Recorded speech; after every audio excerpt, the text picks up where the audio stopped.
The following is a class on the Bhagavad Gita as it is, second chapter, text number 1 through 10, given by His Divine Grace, A.C. Bhaktivedanta Swami Prabhupada, recorded in November of 1968 in Los Angeles. Samjaya said, seeing Arjuna full of compassion and very sorrowful, his eyes brimming with tears, Madhusadana, Krishna, spoke the following words. The Supreme Personality said, my dear Arjuna, how have these impurities come upon you? They are not at all befitting a man who knows the progressive values of life. They do not lead to higher planets, but to infamy. Purport. The Sanskrit... Now, Arjuna was sympathetic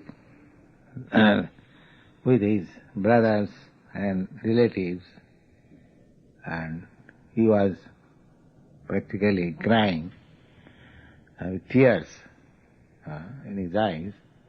And Krishna says that it is non-Aryan.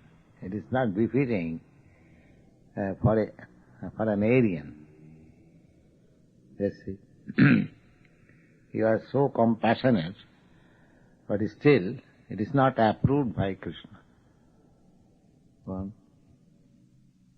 Purport. The Sanskrit word Bhagavan is explained by the great authority, Parasara Muni, the father of Vyasadeva. The Supreme Personality who possesses all riches, entire strength, entire fame, entire beauty, entire knowledge, and entire renunciation is called Bhagavan. There are many persons who are very rich, very powerful, very beautiful, very famous, very learned, and very much detached. But no one can claim that he is possessor of all these opulences entirely. Such a claim is applicable to Krishna only, and as such he is the Supreme Personality of Godhead. No living entity, including Brahma, can possess such opulence. Neither Lord Shiva nor even Narayana can possess such opulence as fully as Krishna. By analytical study of such possessions, it is concluded in the Brahma Samhita by Lord Brahma himself that Lord Krishna is the Supreme Personality of Godhead. Nobody is equal to or above him. He is the primeval Lord, or Bhagavan, known as Govinda, and he is the supreme cause of all causes. It is stated as follows. There are many personalities possessing the qualities of Bhagavan, but Krishna is supreme over all of them, because none can excel him. He is the Supreme Person, and his body is eternal, full of knowledge and bliss. He is the primeval Lord, Govinda, and the cause of all causes. In the Bhagavatam also there is a list of many incarnations of the Supreme Personality of Godhead, but Krishna is described therein as the original personality, from whom many, many incarnations and personalities of Godhead expand. It is stated in this way. All the lists of the incarnations of Godhead submitted herewith are either plenary expansions or parts of the plenary expansions of the Supreme Personality of Godhead. But Krishna is the Supreme Personality of Godhead himself. Therefore, Krishna is the original Supreme Personality of Godhead, the absolute truth, the source of both Supersoul and the impersonal Brahman. In the presence of the Supreme Person, Arjuna's lamentation for his kinsman is certainly unbecoming, and therefore Krishna expressed his surprise with the word kutas, wherefrom. Such unmanly sentiments were never expected from a person belonging to the civilized class of men known as Aryans. The word Aryan is applicable to persons who know the value of life and have a civilization based on spiritual realization. Persons who are led by the material conception of life do not know that the aim of life is realization of the absolute truth, Vishnu or Bhagavan. Such persons are captivated by the external features of the material at the present moment they claim that we belong to the Aryan family, but they have not the qualification of an Aryan. Aryan qualification is described there. Simply, Arjuna was little flickering, he showed his little weakness, and he was at once condemned as non-Aryan. Oh, you are just saying your symptom of a non-Aryan, and by Krishna. So the Aryan word is not ordinary. To become Aryan means a perfect human being, as far as possible. That is Aryan civilization. Go on.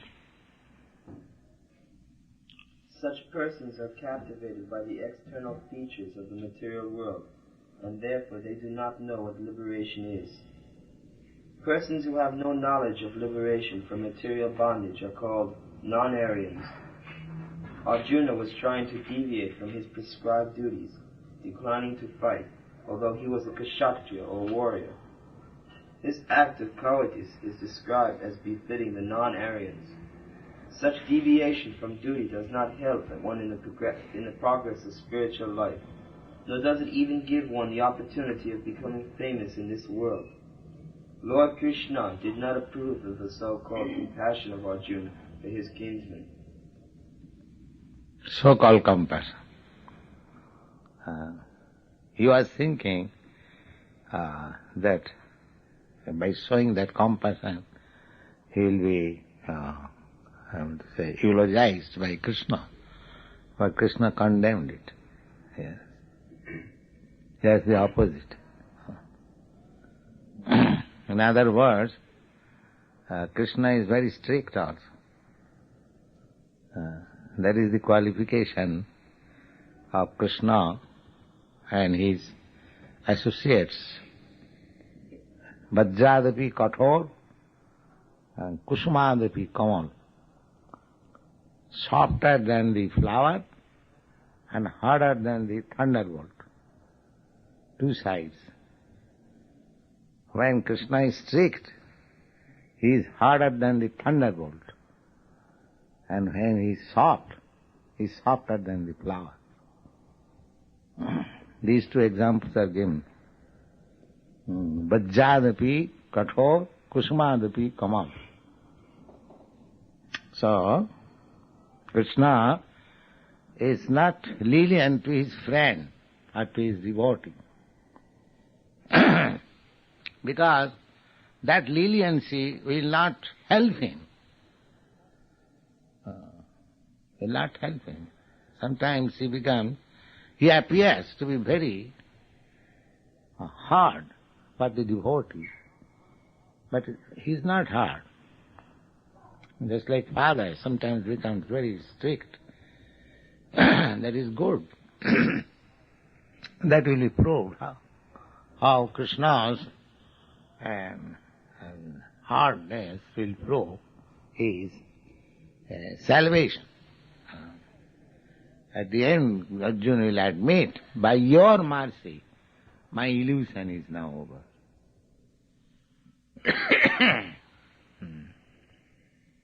So this sort of stricture from God on the devotee is sometimes misunderstood. Because we are always accustomed to accept what is immediately very pleasing. But sometimes we'll find that we are not getting which is immediately very pleasing. But we should not be disappointed. We shall stick to Krishna. That is Arjuna's position. Go on. O son of Pritha, do not yield to this degrading impotence.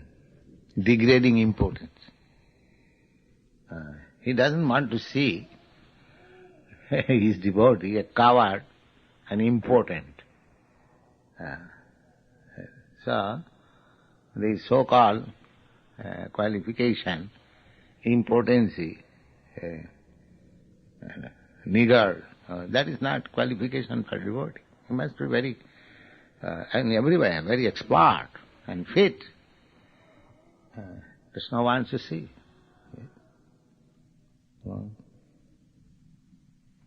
It does not become you.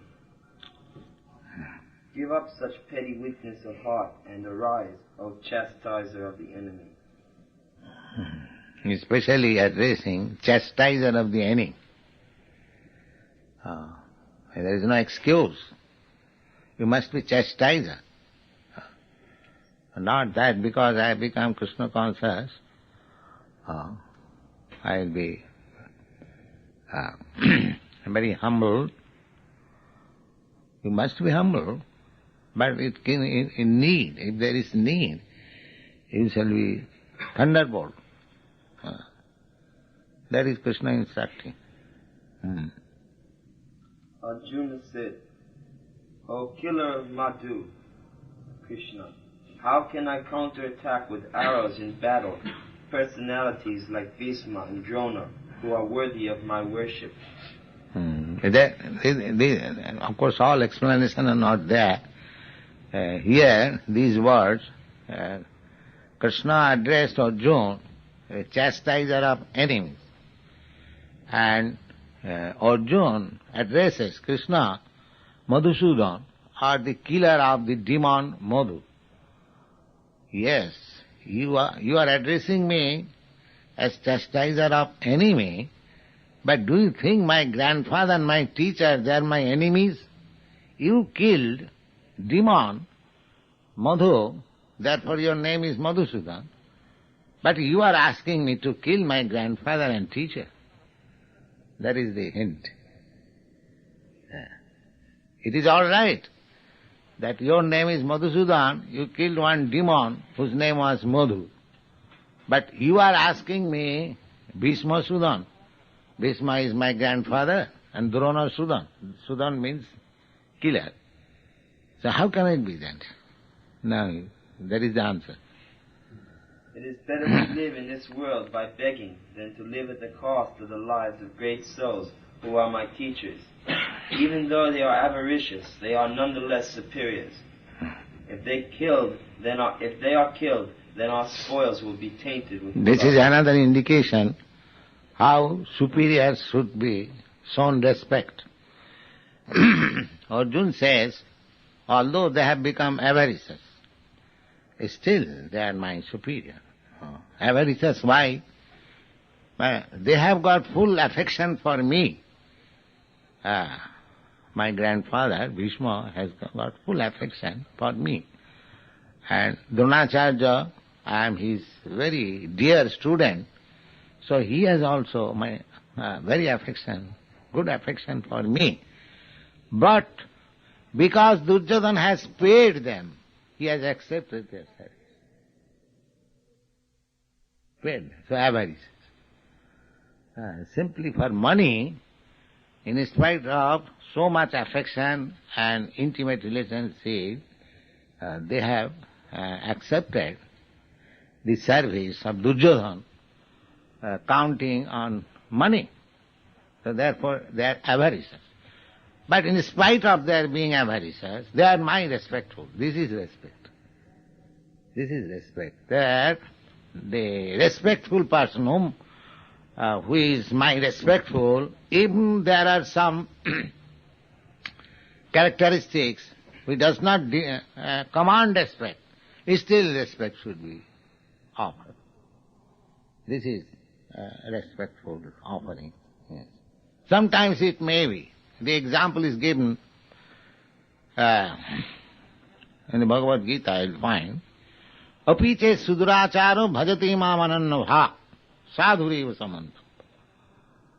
Even a devotee sometimes found not acting properly. But because he has got that unflinching faith and devotion upon me, Krishna says, therefore he is sent. Only for that one qualification. He does not know except Krishna. So, to such person, even some flaws are found in their character. Just like we have imposed some rules that elicit sex relationship and the intoxication, meat eating, so many things. So, of course, intentionally one should not break these laws. But even sometimes we may find that there is some flaw in one's part. Suppose if I see somebody is smoking, but he is doing Krishna consciousness very nicely, so we should not deride. We shall give him concession to reform. That it does not mean that because he has accidentally smoking, that does not mean he has become immediately disqualified. As Arjuna is saying, although they have become avaricious, still they are my superiors. Still they are my superiors. This is called unflinching faith. In spite of seeing my respectful superior abominable, not willingly but by accident, still I should not withdraw my respect. That is it. Nor do we know which is better, conquering them or being conquered by them. The sons of Dhritarashtra, whom if we killed we should not care to live, are now standing before us on this battlefield. Purport. Arjuna became perplexed in this connection, not knowing whether he should execute the fighting with the risk of committing unnecessary violence, although it is the duty of the Kshatriyas, or whether he should not and prefer instead to live by begging, because if he did not conquer the enemy, begging would be the only means left for his living. There was no certainty of victory, because either side might emerge victorious. These are his causes of perplexities. How you are thinking, that has been tried to be explained. Yes. Wow. Even if there were victory awaiting them, because their cause was justified, still, if the sons of Dhritarashtra should die in battle, it would be very difficult to live in their absence. Under the circumstances, that would be another kind of defeat. All these considerations by Arjuna definitely prove that he was not only a great devotee of the Lord, but that he was also highly enlightened and had complete control over his mind and senses. His desire to live by begging, although he was born in the royal household, is another sign of detachment. He was fully in the quality of forbearance, as all these qualities, combined with his faith in the words of instruction of Sri Krishna, his spiritual master, give evidence. It is concluded that Arjuna was quite fit for liberation. Unless the senses are controlled, there is no chance of elevation to the platform of knowledge, and without knowledge and devotion, there is no chance of liberation. Arjuna was competent in all these attributes, over and above his enormous attributes in his maternal relationships. God. Now I am confused about Yes, what is it? Now I am confused about duty and have lost all composure because of weakness. In this condition I am asking you to tell me clearly what is best for me. Now I am your disciple, and the soul surrendered unto you. Please instruct me. Purport. By nature's own way, the complete system of material activities is a source of perplexity for everyone. In every step there is perplexity, and it behooves one therefore to approach the bona fide spiritual master who can give one the proper guidance for executing the purpose of life. All Vedic literatures advise us to approach a bona fide spiritual master to get free from the perplexities of life, which happen without our desire. They appear like a forest fire, which takes place without being set by anyone. Similarly, the world situation is such that perplexities of life automatically appear without our wanting such confusion. Nobody wants fire, and yet it takes place, and we are perplexed. The Vedic wisdom therefore advises that in order to solve the perplexities of life and to understand the science of the solution, one must approach a spiritual master who is the cyclic succession. A person with a bona fide spiritual master is supposed to know everything. One should not therefore remain in material... This is a translation of a Vedic version. Acharyavan Purusa Veda. Acharyavan, one who has Acharya as his guidance, he is supposed to know everything. Acharyavan Purusa Veda. That is given there.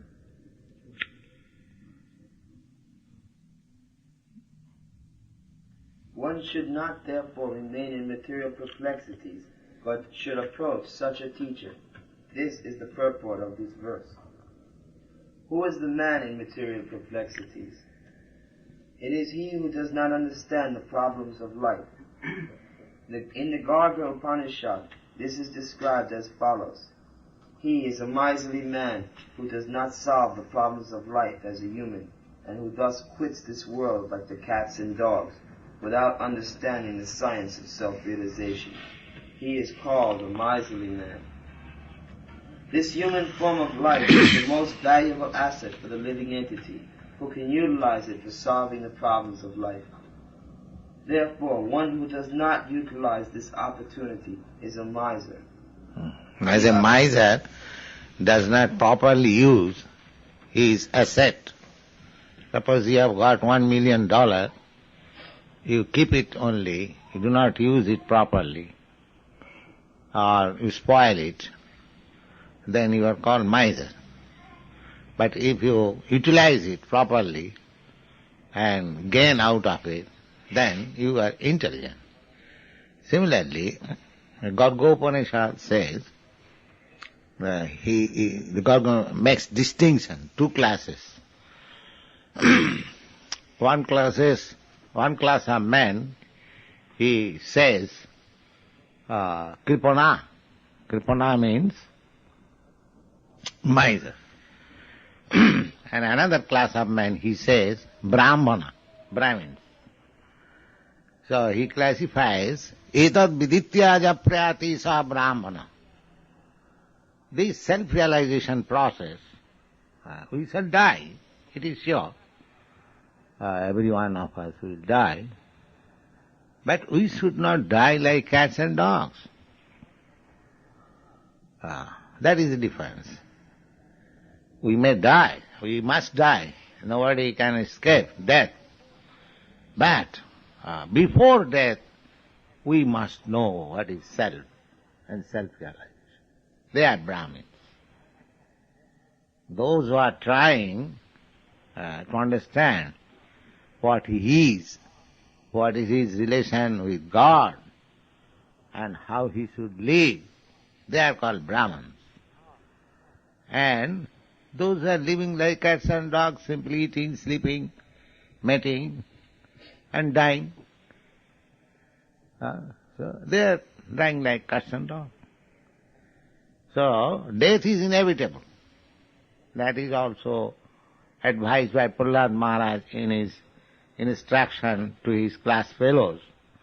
Kaumarang acharit pragya dharman bhagavatan. My dear friends, from this beginning of life, we are now 5 years old, from this life we should try to understand Bhagavad Dharma. Bhagavad Dharma means to understand our relationship with the Supreme Lord. That is called Bhagavad Dharma. Manasang adurvam, tadapi adurvam. Although the life is temporary, but it is very suitable for self-realization. So therefore, one should begin this process from childhood. just like modern education system, the children are given some playthings, engineering.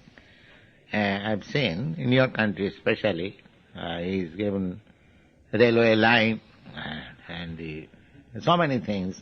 He can understand how a railway system is working or engineering, so that from the very beginning of his life he is getting idea and he may catch up some line of activities. Similarly, this Krishna conscious education also should be given from the very beginning of life. That is the mistake of the modern civilization. Everyone is becoming engineering, technologist, or medical man, or so many. But the real problem of life is to understand the self. There is no educational system. Throughout the whole world, what is this self, what is its need, how it is constituted, how it is working, so many things. In Boston, there was a Massachusetts technological, you know that? Yes. So I explained that here is a nice technological institute, but where is this technological department? To understand. And so the students very much appreciated it. Actually, this is the defect.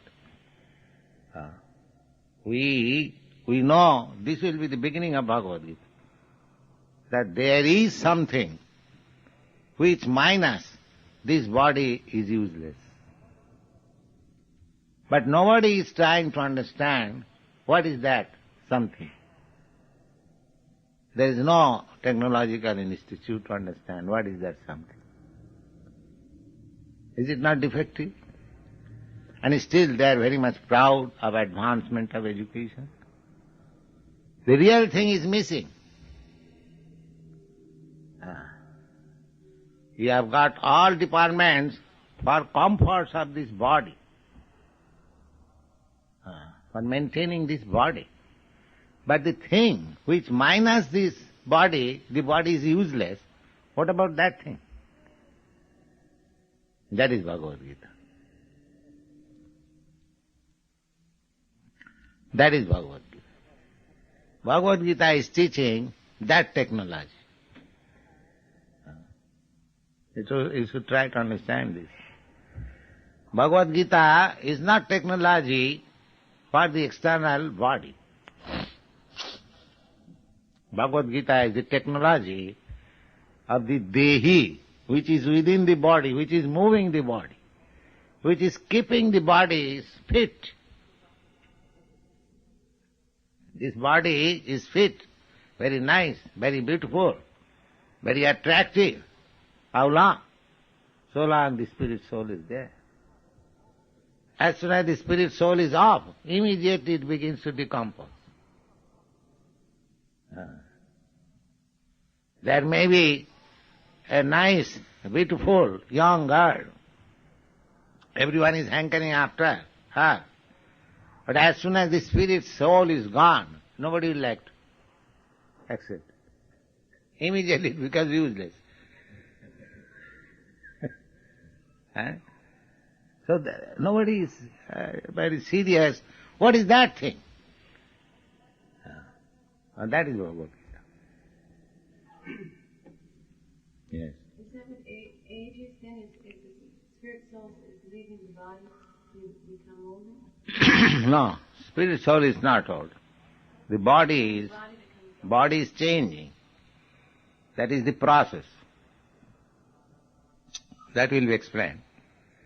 Dehinasmin datha dehi kumara jovanam jara tatha dehantram prapti dhirasattanamayati. But spirit soul is evergreen. The body is changing. That is to be understood. Body is changing. That everyone can understand. Just like In your childhood, your body was different, that is this child, a different body.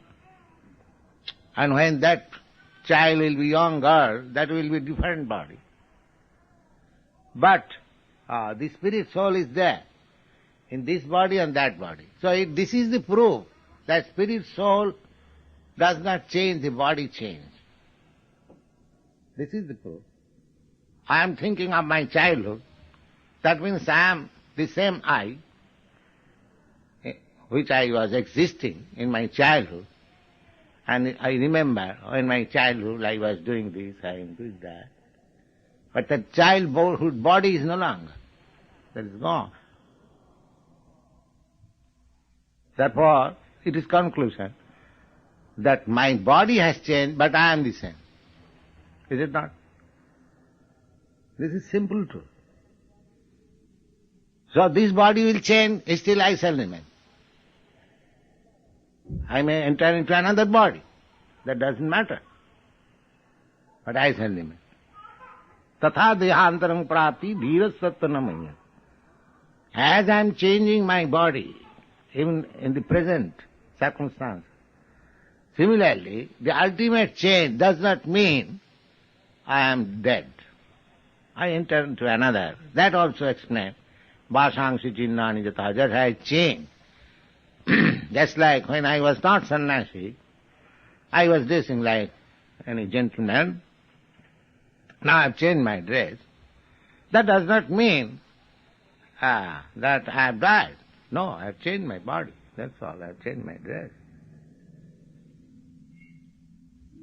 Or miserly persons waste their time in being overly affectionate for family, society, country, etc., and the material conception of life. One is often attached to family life, to wife and children and other members on the basis of skin disease. The Kripanas think that they are able to protect their family members from death, or the Kripana thinks that his family or society can save him from death. Such family attachment can be found even in the lower animals, who also take care of children. Being intelligent, Arjuna could understand that his affection for family members and his wish to protect them from death were the causes of his perplexities. Although he could understand that his duty to fight was awaiting him, still, on account of miserly weakness, he could not discharge the duty. He is therefore asking Lord Krishna, the Supreme Spiritual Master, to make a definite solution. He offers himself to Krishna as a disciple. He wants to stop friendly talks. Talks between the Master and the disciple are serious, and now Arjuna wants to talk very seriously before the recognized spiritual Master. Krishna is therefore the original... Here is a technique. The same Krishna and same Arjuna, they are talking as friends. Then what was the necessity of Arjuna accepting Krishna as spiritual master? The same Arjuna and same Krishna, they will talk, but what is the necessity of accepting a spiritual master? That means, after accepting spiritual master, he will not argue. He will simply accept whatever he says. That is the thing. Friendly talks, equal level. Krishna was talking something and he was replying. So that argument has no end. But when he accepts him as spiritual master, there is no more argument. One has to accept whatever he says. Therefore he is accepted spiritual master. After this, Arjuna will never say, this is wrong, this is no, I don't agree, no. He will accept. So acceptance of spiritual master means to accept anything, whatever he says. Therefore one has to select a spiritual master whom he can completely surrender. That is the technique. Veda Vakka, just like the Vedic injunction, nobody can deny. Similarly, spiritual master is also representative of Veda, Acharyavan Purusa Veda. So, similarly, it is like Vedic injunction. So, spiritual master has also got the grave duty. He has to instruct the disciple in such a way that he may not be misled. And that is not possible because a spiritual master is he who will simply speak from authoritative sources. He will speak from Bhagavad Gita, Bhagavad, or what was spoken by Narada, Vyasa. That is his authority. He does not say, in my opinion it is, no. Therefore, it is perfect. It is coming from the disciplic succession. And if one agrees to such instruction, then he is also perfectly advancing. It is not difficult to understand. So, he is accepting. Now I accept you as my spiritual master, you teach me. Is that the statement? Yes. What is that? He offers himself to Krishna as a disciple. He wants to stop friendly talk. Krishna is therefore the original spiritual master in the science of the Bhagavad Gita, and Arjuna is the original disciple in understanding the Gita. How Arjuna understands the Bhagavad Gita is stated in the Gita itself. And yet foolish mundane scholars explain that one need not submit to Krishna as a person, but to the unborn within Krishna. There is no difference between Krishna's within and without, and one who has no sense of this understanding is the greatest fool, the greatest pretender. I can find no means to drive away this grief which is drying up my senses. I will not even be able to destroy it if I win an unrivaled kingdom on the earth with sovereignty like the demigods in heaven. Samjaya said, having spoken thus, Arjuna, chastiser of enemies, told Krishna, Govinda, I shall not fight, and fell silent. O descendant of Bharata, at that time Krishna, smiling in the midst of both the armies, spoke the following words. So Arjuna was so serious, and Krishna was smiling. Just see the fool, what he is doing. Therefore, there was necessity of instructing Bhagavad Gita. The fool has to be instructed. Yes, this is. He was smiling. This is child. He was very serious. Oh, just like sometimes child is very serious, and the father is smiling. Yes. So now Bhagavad Gita will be spoken. He has accepted Krishna as spiritual master. Now he will teach. So what does he teach? Next. The blessed Lord said, while speaking learned words, you are mourning for what is not worthy of grief. Those who are wise lament neither for the living nor the dead. This is the first person of Krishna as teacher. What is that? Read it again. Those who are wise lament neither for the living nor the dead. Yes. Asatyan anusutasthang pragyavadang sarvasas. That you are lamenting for a thing which no learned man does. That means you are not learned. But you are talking just like a learned man. What is that? You are talking? Yes. While speaking learned words, yes. You are speaking learned words, but your behavior shows that you are not learned, because you are lamenting on a subject which no learned man laments. And politely he says that you are not learned, but you are talking just like a learned man. That we will find. Dr. Frog speaking like a very great philosopher. Just like here, that Dr. Radhakrishna that says, it is not to Krishna, but within Krishna. That fool does not know that there is no within or without of Krishna. Rather, Krishna is within and without. That he does not know. And he's accepted as a very great learned man. Dr. Frog, not Dr. Radhakrishna. This is going on in the world. They are posing themselves as very learned. But this can be detected by devotees, who is learned and who is not learned. Others cannot detect. Others will be misled. The devotees, they have got such eyes to see that they can immediately discriminate who is a fool, who is a learned.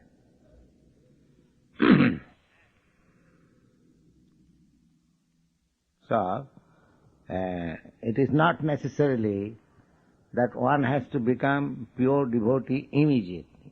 Just like we are also following the instruction of our spiritual master. I don't claim that I am pure devotee or perfect. But my only qualification is that I am trying to follow the instruction of the perfect. Similarly, this is called disciplic succession. Just like here it is stated that Krishna is the original spiritual master and Arjuna is the original student. So Arjuna said that sarvamevang ritang manne jadvadasi kesam. My dear Krishna, whatever you are saying, I accept in total, in the 10th chapter. I don't make just like Dr. Radhakrishna says, oh, it is not to Krishna, it is something else. He does not accept in that way. He says that whatever you are saying, I accept. I don't say that you have got a separate thing within, that is supreme, you are not supreme, as person. This is impersonalist. They do not know that Krishna has no such a conditioned soul, just like we are. I am different from my soul. I means I am my body. Or I am soul different from the body. Krishna has no such differentiation. He does not know that. Because he is not following Krishna, the perfect spiritual master. He is following some rascal spiritual master. Therefore he has this mistake. But if we follow Arjuna and Krishna, then we get the perfect knowledge. We may not be 100% perfect, but as far as possible, if we follow the instruction as it is, that much perfect. And this way, one will get perfection.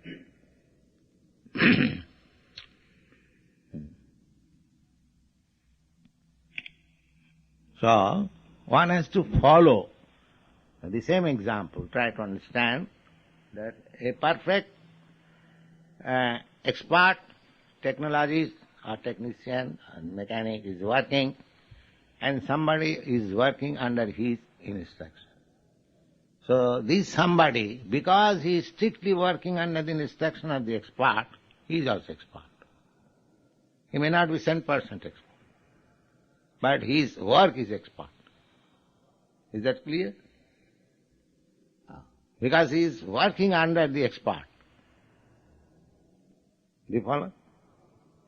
So, if you follow pure devotee, then you are also pure devotee. It may not be one is 10% pure, because we are trying to raise ourselves from the conditional life. But if we strictly follow the pure devotee, then we are also pure devotee. So far we do, that is pure. So pure devotee does not mean one has to become immediately 100% pure. But if he sticks to the principle that will follow a pure devotee, then his actions are, he is as good as a pure devotee.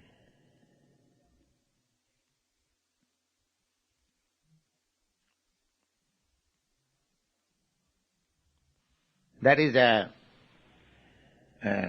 it is not, I am explaining in my own way, it is the explanation of Bhagavad. Mahajana jena gatasya panthya.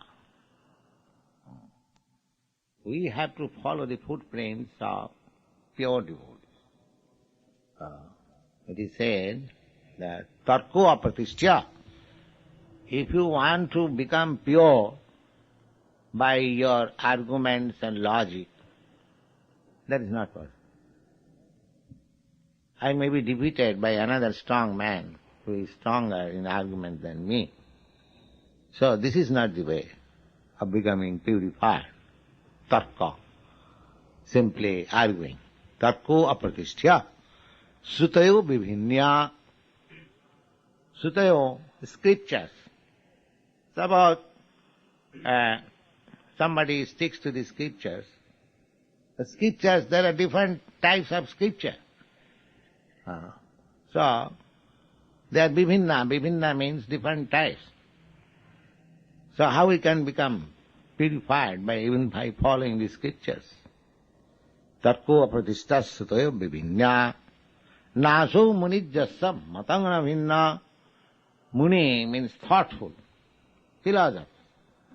If we follow a particular type of philosopher, that is also not perfect. Because I may be under the care of a philosopher, rock philosopher. So, that is also not sure. Tarko apratishtas sutayo bibhinya naso munijjasa matangana vinna. Dharmasya tattanga nihitang guhaya. Therefore, to become pure or to understand the essence of purity is very confidential. It is not to be acquired by our own efforts, by argument, or by being expert in scripture, or by becoming a philosopher, similar way. It is very confident. Then, how? Mahajana jena gatasya. You have to follow a pure devotee, acknowledged devotee. Similarly, in the Bhagavad Gita, if we follow Arjuna, then you understand Bhagavad Gita as it is. But if we don't follow Arjuna, if we follow somebody, Dr. Frog, or create our own interpretation, then we remain impure. So, Mahajana jena gatasya panta. We have to follow the footprints of Mahajan, great soul. So here is directly you are meeting great soul, Arjuna. He is directly being taught Bhagavad Gita by the original teacher. Who can be greater authority than Arjuna? So as Arjuna accepts Bhagavad Gita, if you accept Bhagavad Gita in that way, then your study of Bhagavad Gita is perfect. It is very simple. Therefore, I am saying here that Krishna is the original teacher and Arjuna is the original student. So you follow the original student, you understand Bhagavad Gita. Even Krishna is not present before you. He is present by his words. This is the way of following what is pure.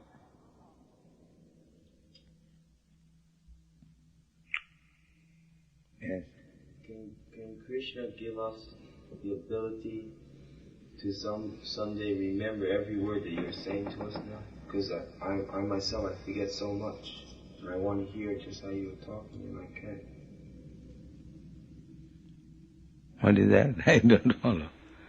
I want to be able to hear you saying exactly what you're saying now. I want to always be able to hear it, but I forget. Why? My memory is very poor. No. If you try memory, maybe for everything depends on cultivation. If you cultivate something, your memory increases. Everyone becomes expert, not in one day, but by cultivation. Similarly, if you try to remember, then your memory will help you to remember. It is not difficult.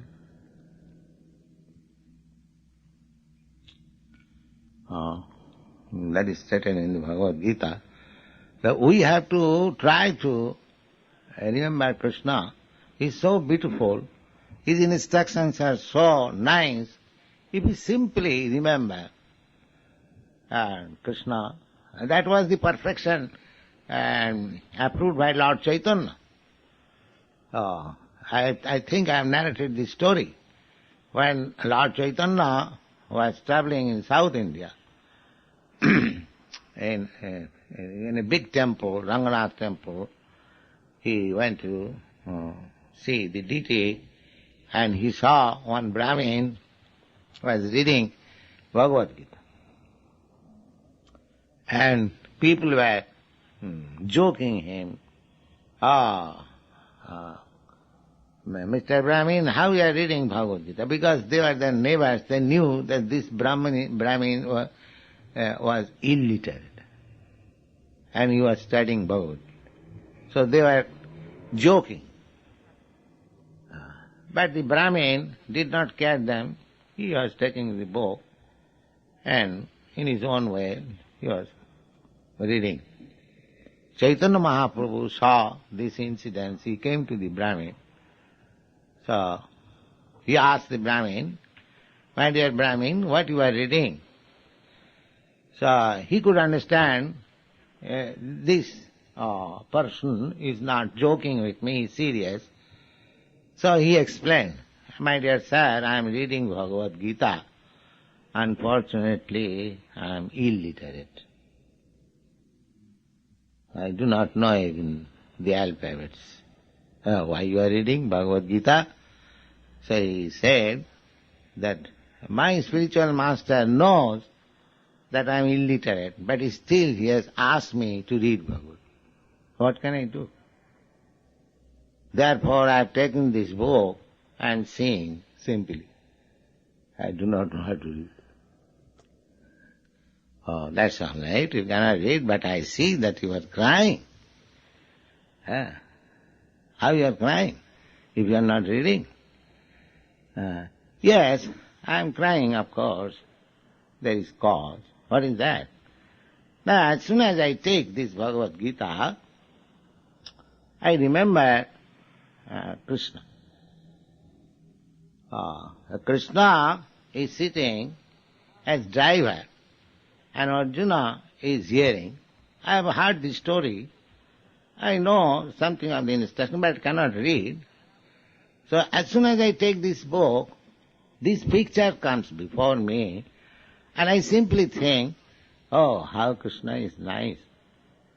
That he has become a charioteer of his devotee. He is so great. Still, he has accepted a menial service of his devotee.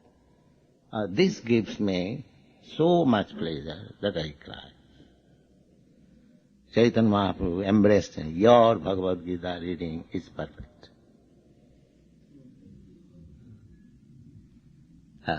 You have taken the essence. So this is the thing. If you simply remember Krishna is teaching Arjuna, and Arjuna is hearing, if you simply remember the picture, that is sufficient. Even if you think that you cannot read. Because after all we have to become Krishna conscious. We haven't got to become a learned man to argue with another learned man. If it is possible, we can do that. But that does not make any difference. If I cannot argue with others, or if I cannot teach very nicely Bhagavad Gita to others. Simply if I remember this picture, that is perfect. Because we have to become Krishna conscious. We have to simply think of Krishna. You think in any way, that is your perfection. Smartabam satato Vishnu. This is the injunction. You have to think of Vishnu always. This is samadhi. This is meditation. This is yoga siddhi. Perfection of yoga. So one who has learned to think of Krishna always, he is already on the perfection stage. Aradhita jadi haris tapasa tatat kim. If one has come to this stage, just to understand Krishna, the great, the Supreme Personality of Godhead, and his surrendered soul, Krishna, whatever you like, you do. I am surrendered. This is aradhana. Then he doesn't require to undergo any austerities or penance. Everything is finished. And naradhita jadi haris tapasa tatat kim. And if he does not come to this stage, his so-called scholarship, learned argument, this or that, all nonsense. Finished. Useless. One has to come to this stage. Therefore, Lord Chaitanya embraced the Brahmin. Yes, your study of Bhagavad Gita is perfect. Because one has to come to this stage, thinking of Krishna always. So if one does not come to this stage, simply by academic education, he says it should be like this, the interpretation should be like this. He is simply wasting time. Frog philosopher. One has to come to this stage. Aradhita jadi haris tapasa tatak kim, naradhita jadi haris tapasa tatak kim. So, that is the perfection. Krishna, gopis, if they were cowherds girl, their father and mother, they are only ordinary village men keeping cows, that's all. What is their education? They are not Vedantists. But they learned to love Krishna. That was their qualification. And Chaitanya Mahaprabhu certifies, Ramya Kajid Upasana Brajavadvarga Vida. Oh, there is no better worship than that which was contemplated by the gopis. Because they did not know what is Krishna, but they loved Krishna, that's all. They loved Krishna, because Krishna was God or Krishna was something great. No. Their natural affection was for Krishna. They could not stay even for a moment without seeing Krishna. That was the quality. This is Krishna consciousness. One has to come to perfect Krishna consciousness. Somewhere or other. That is perfection. That is everything. If one always thinks of Krishna, then he is perfect. We should not forget. We have presented so many formulas. Why? Not the formulas are important, but the formulas will help me to remember Krishna always. It's like you are going to sell our magazines. So this magazine selling or taking some contribution is not our business. Our business is that we are spreading Krishna consciousness. People are hearing about something about Krishna. And because we are helping, we are also hearing. We are also benefiting. When you speak somebody about Krishna, then I hear also Krishna. Savanam Kirtanam. The first preliminary steps, hearing and chanting is going on. So in this way, we shall take all opportunities so that 24 hours, whether awakened or sleeping, we shall always think of Krishna. That is perfection.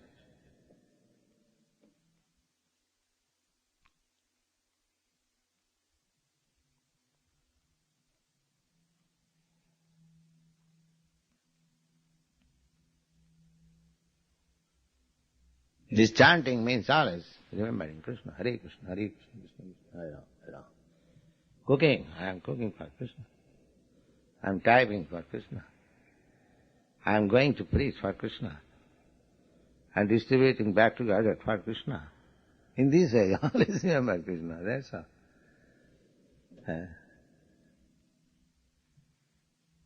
That will make you perfect. Yeah. If you're engaged in spreading Krishna consciousness by your singing or studying back to God and just speaking with people, through our senses like seeing or hearing or touching or smelling, our mind gets distracted even while we're engaged in studying back to Godhead, then how can we always return to that point of remembering, even though our senses are being dragged by billboard signs and so many... No, suppose you are selling back to Godhead. Does it not remind you Krishna? Does it not remind you about Krishna? What for you are selling back to God? You could sell another popular magazine which could sell very nicely, quickly, thousands of copies. Why have taken this back to God? For Krishna. You are not for business, you are not ordinary, newspaper seller. Why you have taken back to God? Your motive is that people may know about Krishna. That is your motive.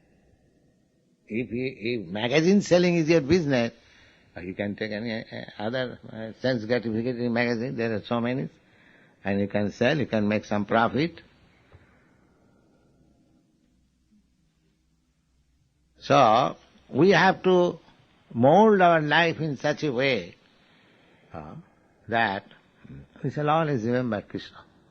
Therefore, remembering Krishna is my primary business. And we have to act in such a way that we may not forget Krishna.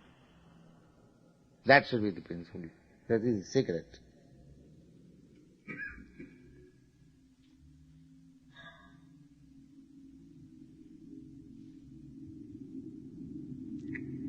Therefore it is equally good for anyone, because we can engage anyone in the business of Krishna. If somebody has no, knowledge, he can simply sweep over the floor of Krishna's temple. That will make him remembering Krishna, that I am cleansing the floor of Krishna's temple.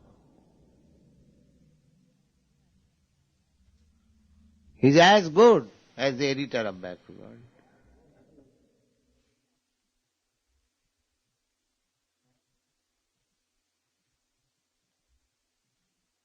Yes. How do you think the devotee go about practicing this Krishna consciousness when he's asleep? Yes, just as sleep means your gross senses are stopped, but your mind works. Therefore you dream. So if you practice your mind to be engaged in Krishna consciousness, in dream also you'll see that you are preparing prasadam and going to sell back to Godhead.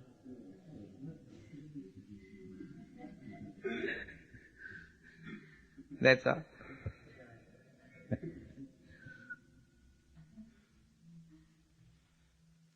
Sometimes, some nights, when I feel hungry, I dream that I am eating Krishna Prasadam, very sounds.